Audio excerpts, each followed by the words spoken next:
लाडकी बहीण योजना, तुम्ही सुद्धा लाडक्या बहीण योजनेची ई-केवायसी केली का? तर थोडं थांबा. एक मोठी चूक तुमचे 1500 रुपये कायमचे बंद करू शकते. तर हे तुम्ही बरोबर ऐकलंय. महाराष्ट्र सरकारने ई-केवायसी करण्यास सांगितलं आहे, पण तुम्ही नकळत एका मोठ्या जाळ्यामध्ये अटकू शकता. म्हणजेच शासनाच्या अधिकृत वेबसाईट सारख्या दिसणाऱ्या फेक खोटे वेबसाईट तयार झाल्या आहेत आणि याच वेबसाईट वरती जाऊन अनेक महिला आपली माहिती नोंदवत आहेत.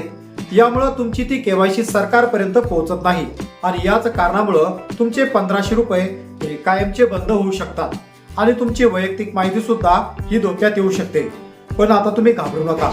जर तुम्हाला खऱ्या वेबसाईट वरती केवायसी केली किंवा नाही हे जर तपासायचं असेल तर तुम्ही ladkibaheen.maharashtra.gov.in/e-KYC या वेबसाईटवर जायचं आहे आणि तेथे तुमचा आधार क्रमांक कॅप्चा कोड टाकून त्यात जर तुम्हाला असं लिहून आलं की तुमची केवायसी पूर्ण झाली तर तुमची ज्या वेबसाईटवर केवायसी केली आहे ते बरोबर आहे आणि त्या ठिकाणी जर काहीच लिहून आलं नाही तर असं समजायचं आपल्याला केवायसी पुन्हा करायची.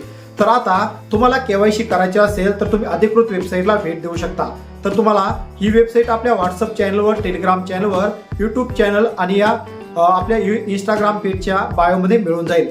तर हा व्हिडिओ तुम्हाला कसा वाटला? व्हिडिओ जर आवडलाच असेल तर तुमच्या लाडक्या बहिणींना आणि लाडक्या मुलींना हा व्हिडिओ नक्की शेअर करा आणि अशाच प्रकारचे कामाचे आणि महत्त्वाचे व्हिडिओ भेटत राहण्यासाठी आपल्या युट्यूब चॅनलला सबस्क्राईब करून इंस्टाग्राम पेजला नक्कीच फॉलो करून ठेवा.